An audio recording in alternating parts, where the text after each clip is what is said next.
Vítajte pri počúvaní 10. dielu podcastu Na káve s Michelle.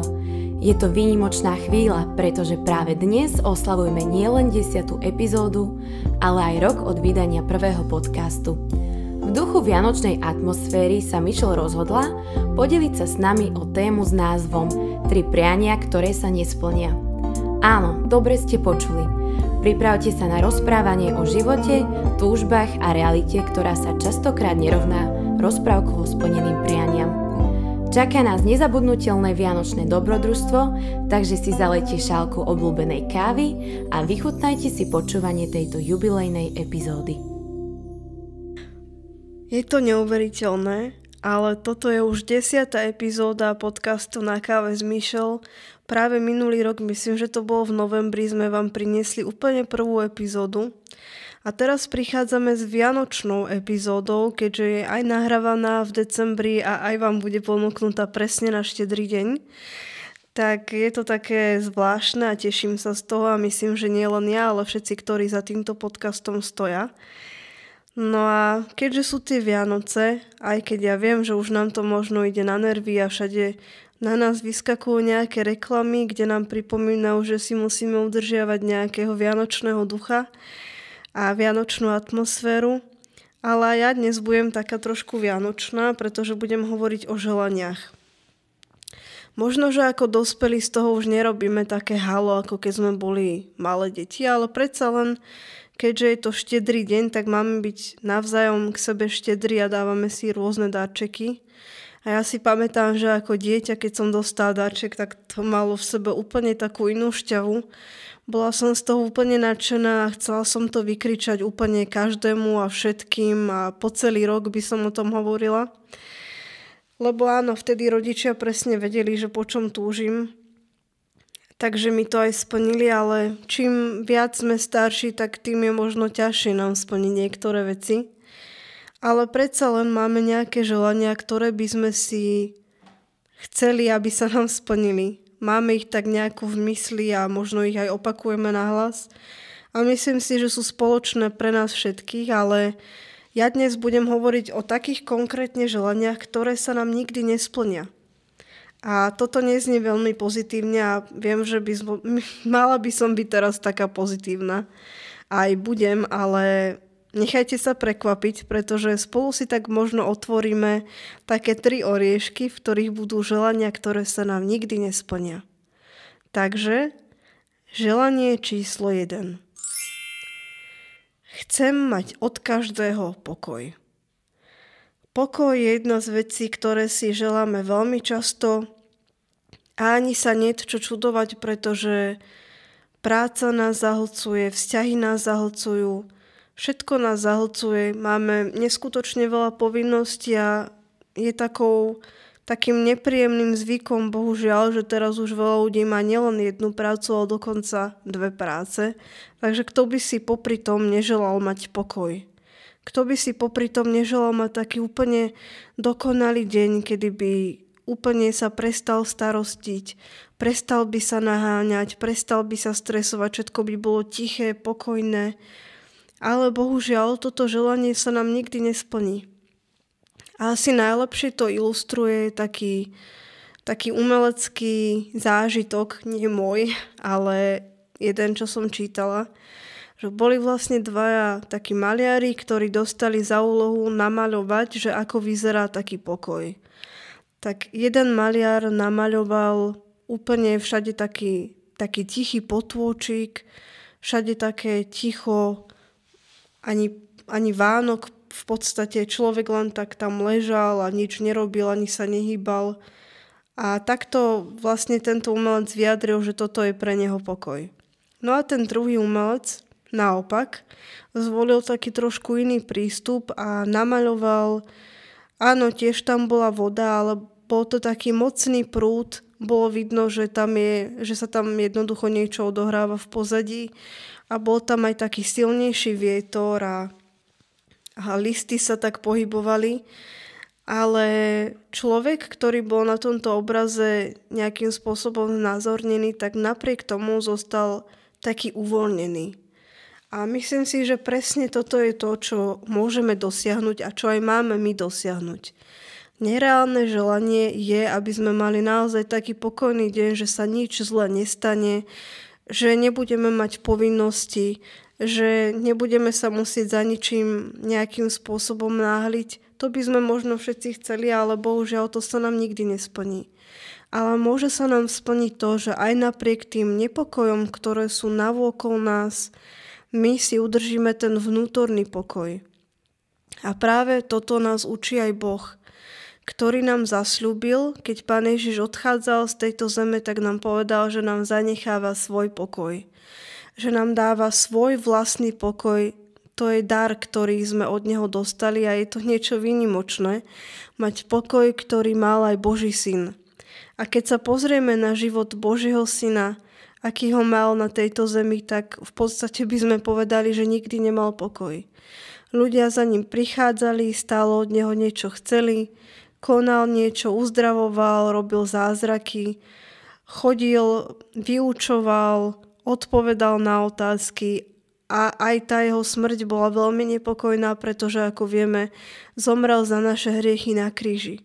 A napriek tomu on práve hovorí o pokoji. A to je niečo, čo si môžeme vziať aj my do svojho života. A namiesto toho, aby sme si želali mať úplne všetko ideálne pokojné, tak si želajme zostať my pokojní. Nájsť si niečo, vďaka čomu zostaneme, ako sa tak ľudovo hovorí, že nad vecou. A ja niekedy, keď ráno vstávam, tak priznávam sa, že mám také chvíle, keď len otvorím oči a už mi tak bežia hlavou všetky povinnosti, ktoré mám. Premieta sa mi, čo všetko musím urobiť, koľko rozhovorov, koľko článkov musím napísať. A už začínam byť nepokojná.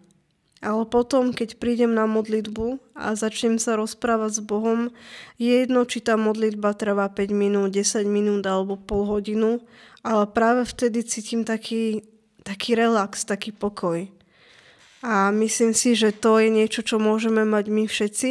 A mal to napríklad aj kráľ Dávid, ktorý unikal pred nepriateľmi, bojoval o svoj holý život a napriek tomu veľakrát písal o tom, že sa nebude báť.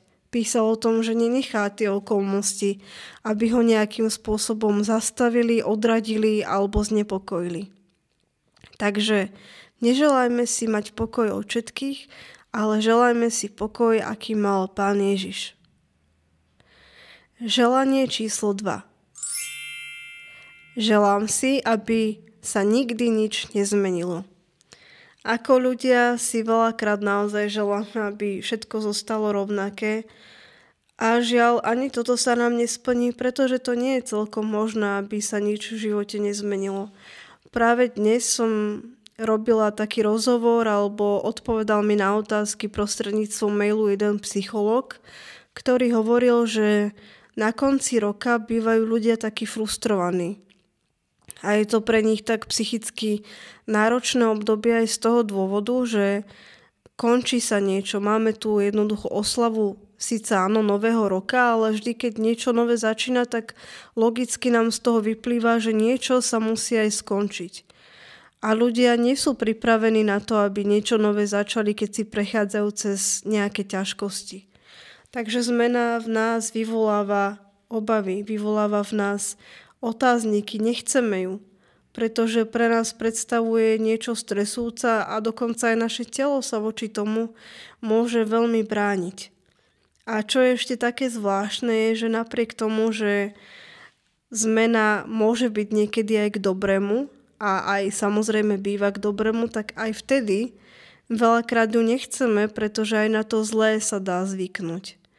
Veľmi takým smutným príkladom sú príbehy rôznych ľudí, ktorí sú závislí alebo boli závislí.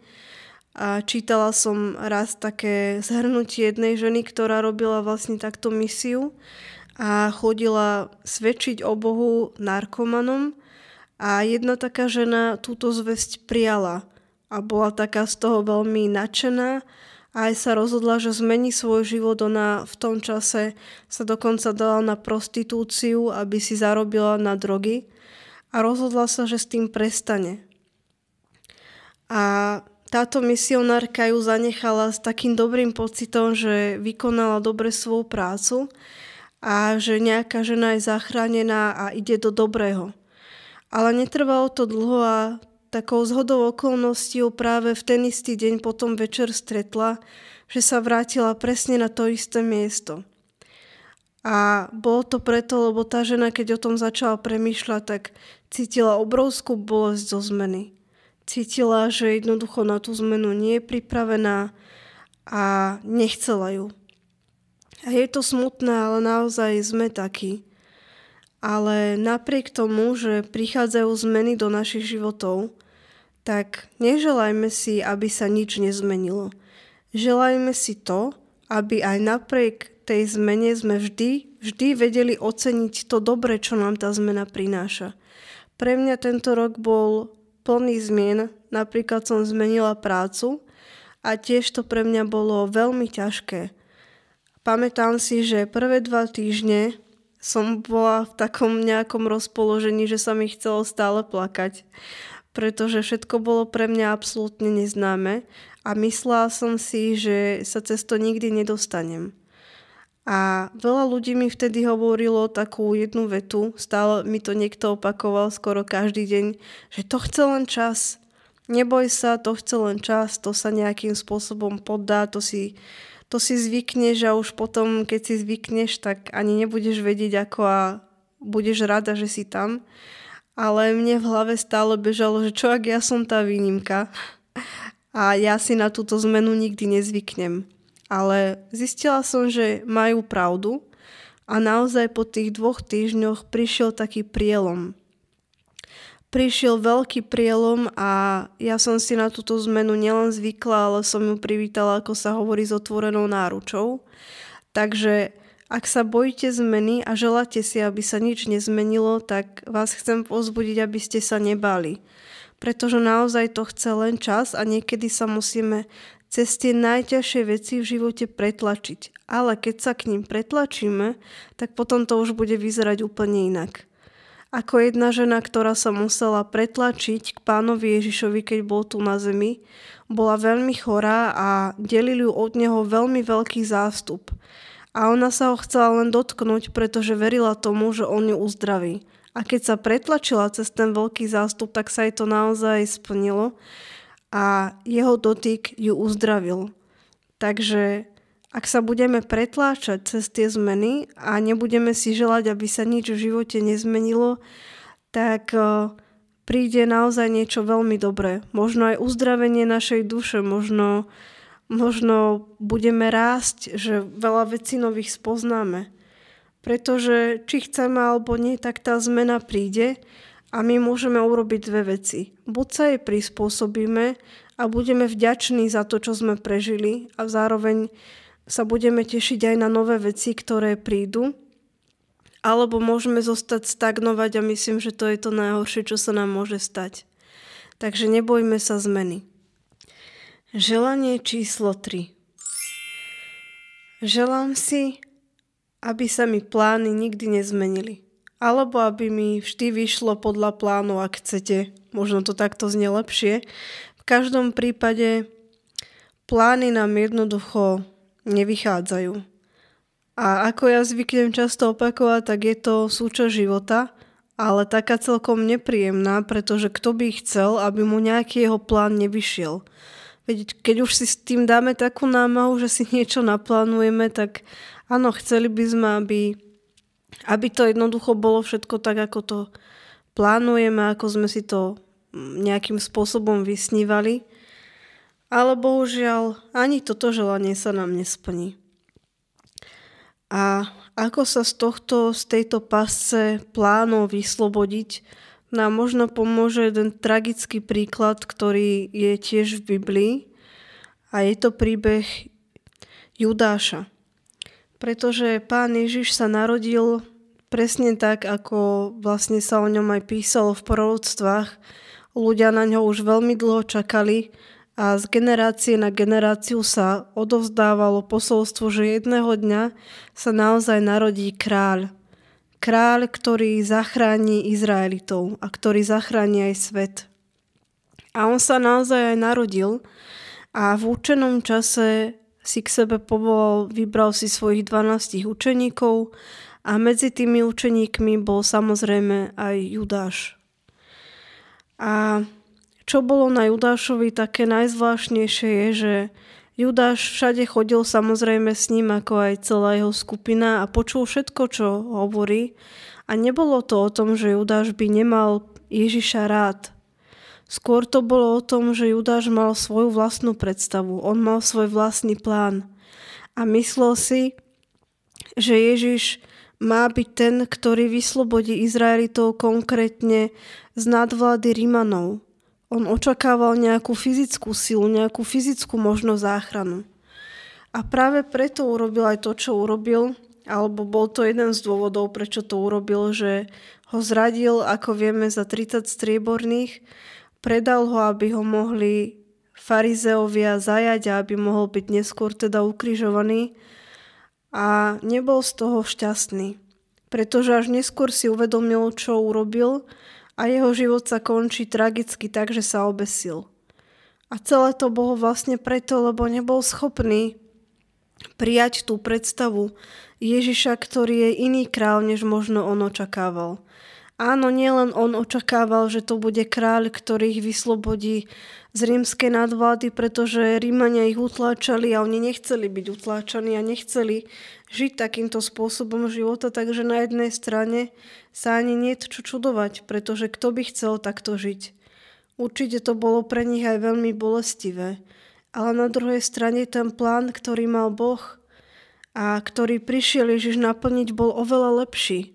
Pretože Ježiš možno nevyslobodil ich priamo vtedy fyzicky spod nadvlády Rimanov, ale oslobodil ich aj nás spod niečoho oveľa lepšieho a väčšieho, čo nás gňaví po celý život. Napríklad hriech, ktorý na nás zasadá a ktorý sa nás drží. On je jediný, ktorý nás z neho môže vyslobodiť. Alebo keď máme v srdci neodpustenie, on je ten, ktorý nám môže pomôcť toto neodpustenie jednoducho dať preč a odpustiť. On je ten kráľ, ktorý možno nespôsobí, že všetky naše problémy sa razom vyriešia, ale je ten kráľ, ktorý nám dáva nádej. A je to zároveň kráľ, ktorý nás pozýva k tomu, aby sme aj my odpúšťali, aby sme prijímali jeho odpustenie. Takže áno, plán Judášovi a mnohým Izraelitom nevyšiel, ale keďže ho odmietli, tak prišli oveľa. A my dnes takisto môžeme prísť oveľa, pretože život je plný prekvapení. A tie prekvapenia, ktoré pred nami sú, tak nemusia byť vždy len zlé. A dokonca aj v tých zlých, aj keď nám možno plány naozaj nevidú a je to možno niečo negatívne, tak aj v tom môžeme nájsť nejakú silu, pretože v Božom slove sa píše, že tým, ktorí Boha milujú, on všetko zlé nakoniec vypôsobí na dobré. Takže neželajme si, aby nám všetky plány vždy vyšli a nedržme sa svojich predstav, pretože môžeme naozaj prísť aj my oveľa. No a na úplný záver tu mám pre vás zo pár takých možno inšpirujúcich rád, keď si chceme dávať nejaké predsavzatia. Pretože veľakrát si možno niečo tiež želáme a predsavzáme si, ale potom jednoducho na konci roka, keď bilancujeme, tak zistíme, že nič z toho nám nevyšlo.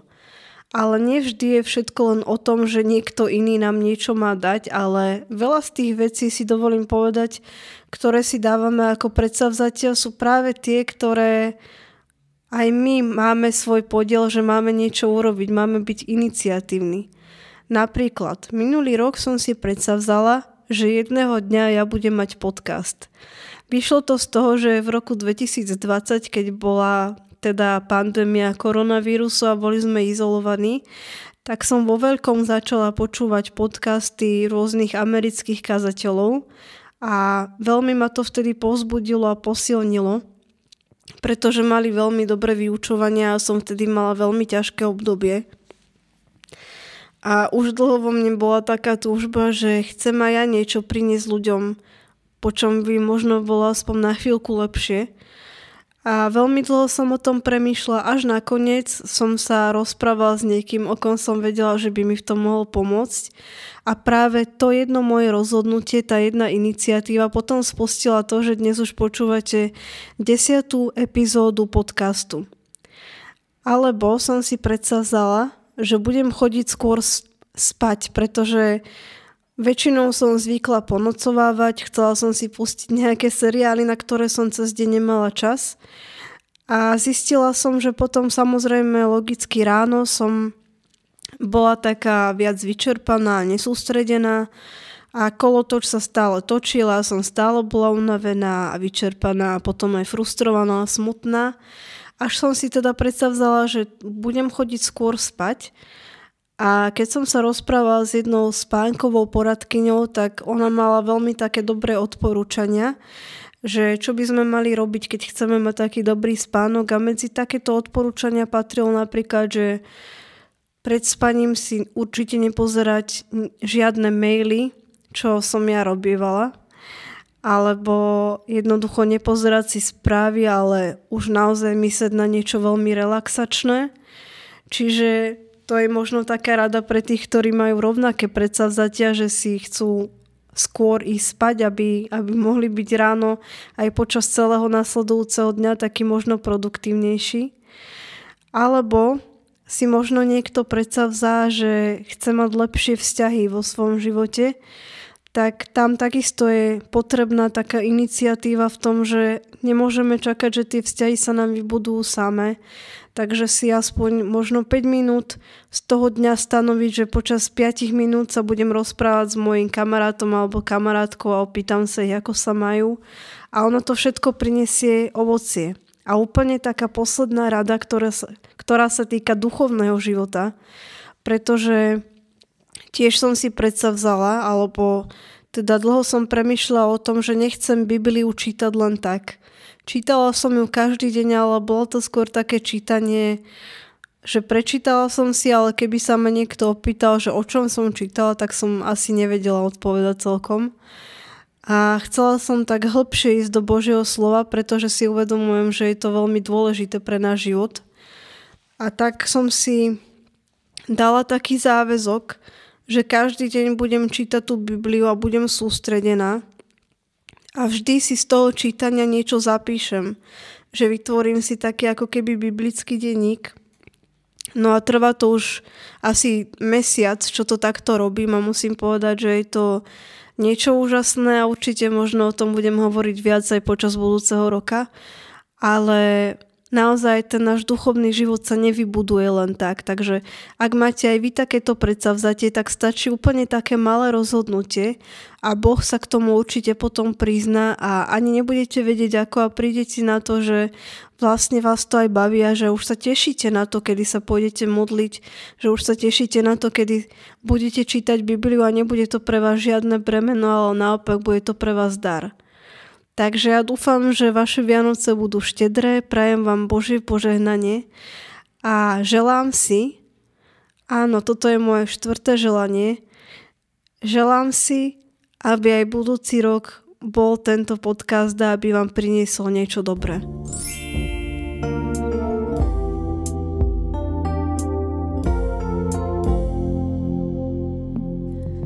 Ďakujeme za vašu priazeň v uplynulom roku. Práve vďaka vám, poslucháčom a vášmu povzbudeniu máme radosť do našej tvorby. Nezabudnite počúvať podcast Na káve s Michelle aj v roku 2024, kedy vás čakajú nové príbehy a rozhovory. Prajeme vám krásne sviatky a požehnaný nový rok.